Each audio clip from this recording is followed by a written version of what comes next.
Hi guys, what's up? Mumeze gute? Ndizera mumeze neza. Uyu munsi HEC Rwanda yamaze gutangaza, ubu none ahangaha tuvugana imaze gushyira hanze itangazo rirebana n'abasabye inguzanyo yo kwiga muri kaminuza y'u Rwanda. Nk'uko muri kuribona ahangaha, reka turifungure twihuse kugira ngo turinyuremo turi kumwe tugendane. Ni ukuvuga ngo abanyeshuri basabye loan uyu munsi ibisubizo byanyu mugiye kurara mubimenye. Ndabagayidinga mbabwire ese ni gute nshobora kureba ibisubizo byanjye, nibyo ngiye kubereka hano muri iyi video nk'uko banabivuze kuri HEC, ndetse n'abari kwibaza ati ese amanota bafatiyeho bagendeye kuki batanga buruse, batanga loan. Ese ibyo bibazo byose muri kwibaza ahangaha n'ibindi byose mufite amatsiko mugiye kubisobanukirwa nimucikanwe. Icyo usabwa wowe ni ugukurikira video yose, ugakurikira akantu kose tugiye kuvuga, ntugire n'ikintu na kimwe kigucikamo. Niba uri mushya kuri iyi channel, kanda subscribe utazacikanwa n'ibiganiro by'ingenzi tubagezaho, yaba ari amakuru ya scholarship, jobs, opportunities hano mu Rwanda ndetse no hanze y'u Rwanda. So tudatinze rero, itangazo rirebana n'abasabye inguzanyo yo kwiga muri kaminuza y'u Rwanda, ndetse muri Rwanda Polytechnic icyiciro cya kabiri cy'amashuri makuru cyangwa se iyo bita Bachelor of Technology, no mu ishuri rikuru rya Institute for Conservation Agriculture Yorika mu mwaka wa 2025-2026. Ubuyobozi bwa Higher Education Council cyangwa se HEC buramenyesha abanyeshuri basabye inguzanyo yo kwiga muri kaminuza y'u Rwanda, University of Rwanda, muri Rwanda Polytechnic, muri BTech ndetse no muri Rwanda Institute ya Agriculture Ariyorika mu mwaka w'amashuri 2025-2026 ko ibyavuye mu busabe bw'inguzanyo yo kwiga biboneka banyuze kuri iyi link muri kubona ahangaha. Iyi link ndayitanga muri video description ku muntu utaza kubasha kuyigeraho, arayaza kwandika muri comment hanyuma nawe tuyimuhereze. Uwasabye inguzanyo yinjiza ahabugenewe registration number hanyuma akamenya ibyavuye mu busabe. So kuntu rero bigenda hano, iyo ushaka kumenya amanota ufungura iyi link. So iyi link rero reka tuyifungure, ariko kubera traffic y'abantu benshi iyo HEC kimara gutanga itangazo hari igihe bidahita bikunda, ariko ubwo bikunze ibi ni sawa cyane. Dore ngiyi link tuyigezeho. Ikintu uhita ukora nkuko muri kubibona ukuntu wa checkinga results zawe, uraza ukande kuri request loan results. Numara kuhakanda urahita ushyiramo index number yawe hano. Numara gushyiramo index number yawe, reka dushyiremo index number yacu. Imaze gushyiramo index number uhita ushyira kuri view results. Iyo umaze kubona gushyira kuri view results, so uhita ubona decision. So murabona ko uyu nguyu yabonye yabaye granted. Iyo uri granted biba bivuze ko wabonye loan, nta kibazo na kimwe kiba kirimo. Ikintu ukwiye gukora ni ugukurikiza amabwiriza akurikira. Ese iyo umaze kuba loan granted hakurikiraho iki? Ese iyo wabaye not guaranteed, ese umuntu ashobora gukora claim, ashobora kurekarama, akaba yarekarama kuri HEC akabaza uko byagenze. So ibyo byose n'ibindi bibazo nibyo nababwiye muri video. Niyo mpamvu aya makuru yose adakwiye kubacika. Umuntu udukurikirana na gihombo murabizi, so wowe tukiri kumwe, aya makuru ntagucike. So tumaze kumenya ngo ese results nzireba gute. Buri muntu wese ni gutya, araza gushyiramo reg number amenye ngo ni granted cyangwa se not granted. Not granted ntabwo aba yabonye loan, hanyuma granted aba yabonye loan. Hanyuma iyo utabonye loan ukavuga ati ndashaka guclaiminga, gukora claim, bigenda bite? Ibyo byose mureke tugendane kugira ngo ibintu bigende neza, sibyo? Nkuko muri kubibona n'ubundi no ku rubuga rwabo hano rwa X bamaze gushyiraho n'itangazo, naho abantu nyine bakurikirana HEC banyuze ku mbuga nkoranyambaga zitandukanye ndetse n'urubuga rwabo muri kubibona. Hanyuma iyo umaze kubireba, dore nibyo hano bari gusobanura ibyagendeweho mu gutanga inguzanyo.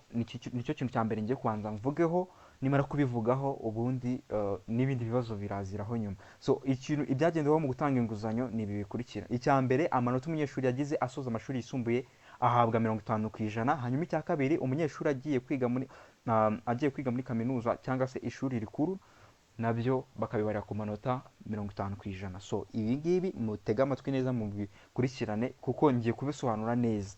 Hano ndabivuze ariko ushobora kuba utari kubisobanukirwa neza. Icyitonderwa hano, icyitonderwa, hari ibintu bine byo kwitondera mbere y'uko mbivugaho. Ikintu cya mbere maze kuvuga ahangaha ni ikigendanye n'amanota. Reka tubanze tukigire kiriya kive mu nzira. Amanota uwasabye n'uburyo yabazwemo biboneka ku mugereka w'iri tangazo ndetse n'impuzandengo yafatiweho kuri 50. Ibyo nibyo tugiye kureba rero.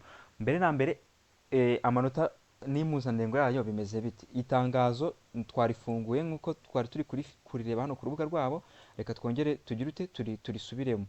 Okay, hano muri kubona twari turi ku rubuga hano tumaze kureba results, dusubire ku itangazo neza. Itangazo ryacu twarigarutseho ngiri. Hanyuma ku mugereka w'itangazo hariho ibigendanye n'uburyo amanota yabazwe. Reka turebe neza twitonze tubikurure. Selection criteria z'uyu mwaka bari kugenderaho, ni ukuvuga ngo kuno biba bimeze, ni ukuvuga ngo academic performance bayihereza amanota ndetse na weight baba bagiye babariraho. So kuno kuvuga ngo icyo wize bakibarira amanota, hanyuma n'ibyo wasabye bakabibarira amanota. Ubwo nibyo tugiye kurebera hamwe. Urugero rwihuse rworoshye ni ukuvuga ngo niba umunyeshuri yaragize amanota 90 ku ijana, aba afite weight y'amanota 40. Ni ukuvuga ngo amanota wagize urakuramo 50 kugira ngo ubone weight y'amanota uhagaze. Iyo weight rero y'amanota ugize uhita uyifata ugateranyaho amanota agendanye n'icyo wasabye muri UR. Nimba icyo wasabye muri UR ari science bazihereje amanota 45, reka nze mbibereka hano hasi. Sciences bazihereje amanota 45, hanyuma icyo wasabye nimba kitari science ni amanota 20. Hanyuma amative nkuko muri kubibona ahangaha TVET sciences 50, TVET non sciences 20. Ariko turi kureba UR sciences 45 ndetse UR non sciences akaba amanota 20. Umuntu wagize amanota 90 afite weight y'amanota 50. Amanota 50 yafata nako afite weight y'amanota 40, wafata amanota 40 wongera 45 uhita ubona 85 ku ijana. Uwo muntu ari Ron Granted.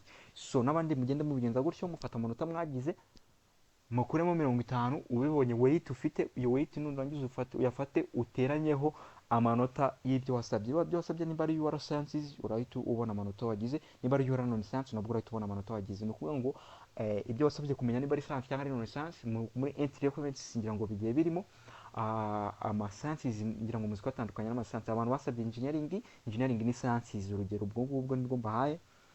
Ubwo umuntu wasabye sciences afite 45, hanyuma umuntu wasabye urugero yenda agasaba nka forest afite 20.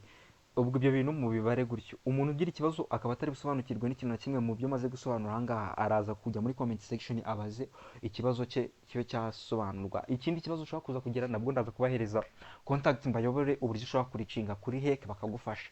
Ibyo nibyo ngiye kubereka izindi steps. Ikindi kintu ngiye kugarukaho ni ikintu kirebana n'umuntu waba warakoze application waba wamaze kubona noneho yabaye not granted. Umuntu wabaye not granted akaba ashaka kuba yarekarama, ese byagenda gute? Ibyo nibyo ngiye kubereka muri iyi video. Urahita uza ujye ku itangazo hano urifungure nanone. Tujye muri za notes. Muri notes zigeze kuri enye, nkuko nari ndi kubivuga. Kuri note ya kabiri, kuri note ya kabiri umunyeshuri uzahindura ibyo yahawe kwiga, ni kuvuga ngo ashobora gutakaza inguzanyo. Ako ni akandi ga case kajemo, ariko iyo case mbere yuko nyigarukaho nkanayibasobanurira. Reka tubanze ku kibazo kuri note ya gatatu igendanye n'umuntu wabaye not granted. Umuntu wabaye not granted ashobora gusaba kujurira, ariko HEC izakira ubujurire bw'abatishimiye ibyavuye mu busabe bwabo binyuze muri systeme yabo ya HEC MIC hakoreshejwe link yakoreshejwe mu gusaba inguzanyo, ukabyohereza ahanditse submit your claim. Ni ukuvuga ngo abantu babaye not granted muraza kubona ako ka link ndetse n'iyo button ya submit your claim. Gutanga ubujurire bizakorerwa kuva ku itariki ya 22 z'ukwezi kwa 9 2024 kugeza ku itariki ya 30 z'ukwezi kwa 9. Mwebwe abo bantu bose bireba musabwe kwihutira gukora iyo claim igihe kitarabafata, kuko igihe nikibarangirana nta bundi bujurire muzatanga. Hanyuma ku bantu hano bavuzwe, ushobora kuba wari ufite loni waba wasabye guhindura ibyo wari kwiga ukayitakaza. Ni ukuvuga ngo nimba wari wasabye urugero kwiga sciences, hanyuma wowe ugahitamo guhindura ukajya muri non science, ushobora kubura loni kandi wari uyifite. Ni ukuvuga ngo nimba ugiye muri non science bayibariye amanota make kuri 50 murabizi. Hanyuma abantu bari muri sciences murabizi bafite amanota menshi kuri 50 kuri 50. Hanyuma non science 20 kuri 50. Ni ukuvuga ngo ugiye muri non science amanota wari ufite ashobora guhita ajya hasi y'amanota yafatiweho ugasanga ubuzerone. Ni ubwo buryo bigendamo. So abantu mufite ibibazo byose mushobora kuba mukiri kwibaza ibintu bitandukanye n'ibyo mutasobanukiwe byose, duhurire muri comment section.